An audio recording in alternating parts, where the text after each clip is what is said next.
अमीरों की सैलरी और पेंशन में इजाफा और गरीबों की बस टेंशन में इजाफा। बस ये है 2023 के बजट का कुल खुलासा, जिस पर पिछले एक हफ्ते से खूब बहस जारी है। तो वज़ीर खजाना इसहाक डार कौमी असम्बली नए माली साल 2023-24 का बजट पेश कर दिया है।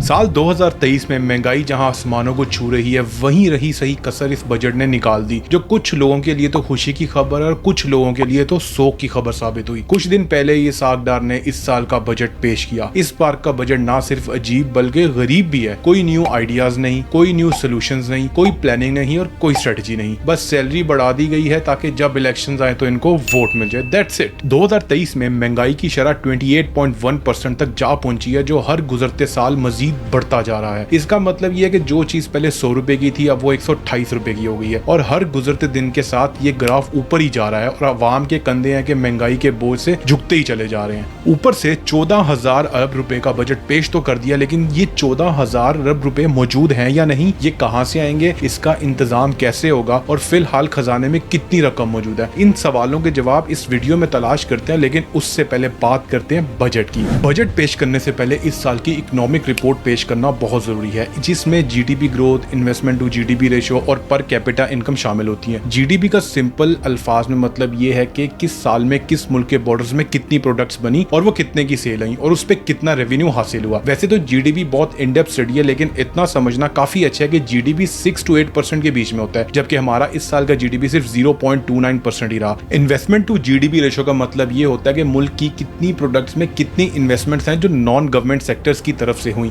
एक normal investment to GDP ratio 20 से 30 के दरमियान होती है, लेकिन पाकिस्तान की इन्वेस्टमेंट टू जीडीपी रेशियो सिर्फ 13.6% है। पर कैपिटा इनकम किसी भी मुल्क की टोटल पॉपुलेशन की एवरेज ईयरली इनकम को रिप्रेजेंट करता है, जो अब सिर्फ $1,568 रह गई है। ज्यादा जीडीपी का मतलब है इस्तेमाल की ज्यादातर चीजें मुल्क में ही बन रही हैं और इंपोर्ट पर कम खर्चा आ रहा है, यानी कि मुल्क खुशहाल है। इन्वेस्टमेंट टू जीडीपी की ज्यादा रेशियो का मतलब है कि उन प्रोडक्ट्स को बनाने के लिए अपने ही लोग इन्वेस्ट कर रहे हैं और पैसा मुल्क में ही सर्कुलेट कर रहा है। पर कैपिटा इनकम का मतलब है लोगों की परचेजिंग पावर अच्छी है, जिसका मतलब है कि मुल्क के रेवेन्यू में ज्यादा टैक्स और ज्यादा खुशहाली है, जबकि हमारे यहाँ की तीनों चीजें ही उल्टी हैं। अब इन नंबर्स को जहन में रखकर चलते हैं बजट की तरफ। बजट को आसान जुबान में शुएब असगर ने इस तरह समझा है, समझे कि 1 अरब की जगह 1,000 है। इस तरह पाकिस्तान का एक साल का कुल खर्चा 14,460 है। याद रहे यहाँ 1,000 का मतलब सिर्फ 1 अरब है, जबकि कुल आमदनी 7,536 रुपए है। अब 14,460 का खर्चा 7,536 रुपए की आमदनी से तो पूरा नहीं हो सकता, बाकी 6,924 रुपए का खसारा यानी लॉस है। यूं कह लेंगे ये 6,924 रुपए खर्च तो होने हैं, लेकिन ये कहाँ खर्च होने हैं इसका फैसला भी होना है। ये कहाँ से आएंगे इसका कुछ पता नहीं। अगर कोई बंदोबस्त ना हुआ तो भाईजान कर्जा लिया जाएगा। अब आ जाते हैं अपनी आमदनी, जो कि 7,536 रुपए थी उसकी तरफ। उसमें से 7,303 रुपए तो पिछले कर्ज वापस करने में लग जाएगा, बाकी बचे 233 रुपए, यानी यूं समझ लेंगे पूरे साल का खर्चा 14,460 रुपए तैयार हुआ है, लेकिन हमारे पास सिर्फ 233 रुपए है। ये है 2023 से 2024 के बजट की कहानी। अब बात करते हैं डिफेंस बजट की। क्या ये मुमकिन है कि घर में खाने पीने को कुछ ना हो और हम बंदूकें खरीद लें, वॉचमैन रख लें, जबकि हमें कोई थ्रेट भी ना हो? डिफेंस की मद में बजट का एक बड़ा हिस्सा अलग कर दिया गया है, जिसे सिर्फ पाकिस्तान ही नहीं बल्कि दूसरे कंट्रीज के लोग भी काफी तनकीद का निशाना बना रहे हैं। टाइम्स ऑफ इंडिया पे एक इंडियन का कहना है कि कुछ भिखारी बहुत अमीर होते हैं और पाकिस्तान की मिसाल भी ऐसी ही है। एक और यूजर का ये कहना है कि लोगों के पास खाने पीने के पैसे नहीं है और ये लोग अपने डिफेंस बजट को बढ़ा रहे हैं। एक और यूजर ने ये कमेंट किया, नामुमकिन $60 बिलियन का बजट डिफेंस के लिए, जबकि आपके मुल्क को कोई थ्रेट भी नहीं है। ये उस मुल्क का हाल है जो $1 बिलियन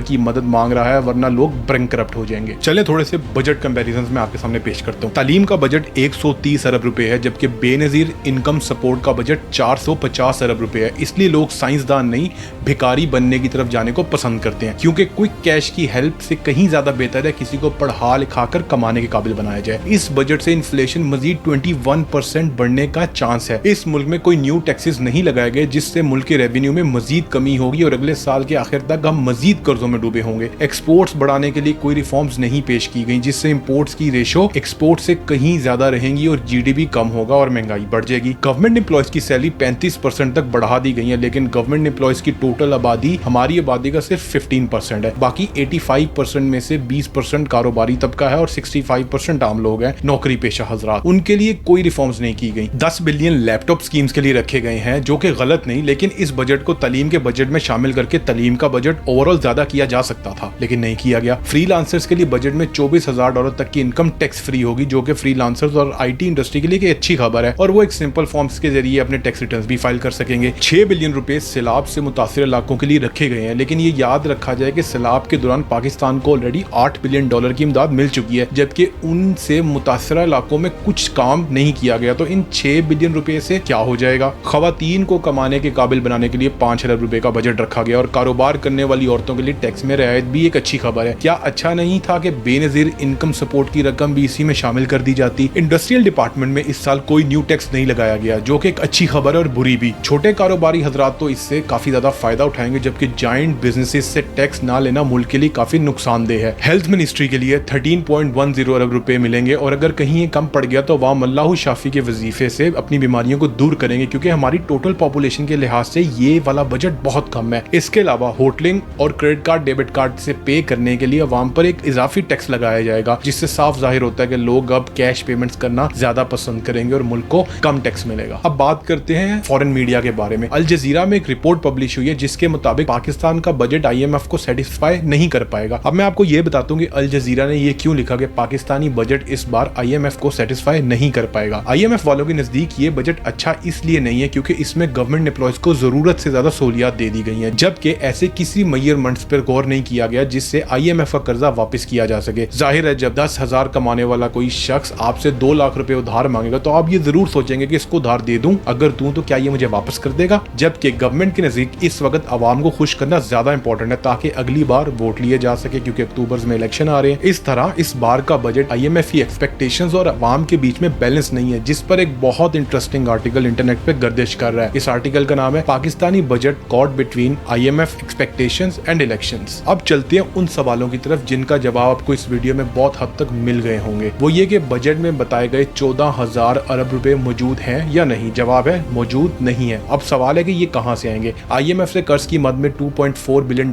लिए जाएंगे। IMF के अलावा कुछ कर्ज चाइना, सऊदी और दीगर ममालिक से भी लिया जाएगा। सऊदीया से तकरीबन $5 अरब लिए जाएंगे, $1.5 बिलियन इंटरनेशनल बॉन्ड से लिए जाएंगे, $4.5 बिलियन इंटरनेशनल कमर्शियल लोन्स और $4 बिलियन चाइना से आने की उम्मीद है। अब सवाल ये कि इसका इंतजाम कैसे होगा? इसका इंतजाम IMF की कंडीशंस को एक्सेप्ट करके ही होगा। वो जितना इंटरेस्ट रेट चाहे, जितनी ड्यूरेशंस के लिए चाहे, अगर हमें ये कर्ज चाहिए तो हमें उस सबको कबूल करना होगा। अब आखिरी सवाल ये है कि फिलहाल हमारे खजाने में कितनी रकम मौजूद है? फिलहाल के खजाने में मत पूछें, बस ये समझ ले कि अगर 14,460 रुपए का खर्चा है तो उसमें से सिर्फ 7,536 रुपए मौजूद है, जिसमें से 7,303 पिछला कर्जा देना है और बाकी बचे 233 रुपए। बस अब हम हैं और 233 हैं और सारा साल यहाँ पार्टी होती रहेगी और हम दुश्मन के बच्चों को पढ़ाते रहेंगे और दोस्त मुल्कों से कर्जे की भीख मांगते रहेंगे। तो ये था पाकिस्तान का 2023 से 2024 का बजट। आप लोग कमेंट्स करके बताएं कि आपका इस बजट के बारे में क्या ख्याल है। क्या मेरी कोई रिसर्च गलत है? अगर गलत है तो उसको कमेंट्स में सही करें। Thank you.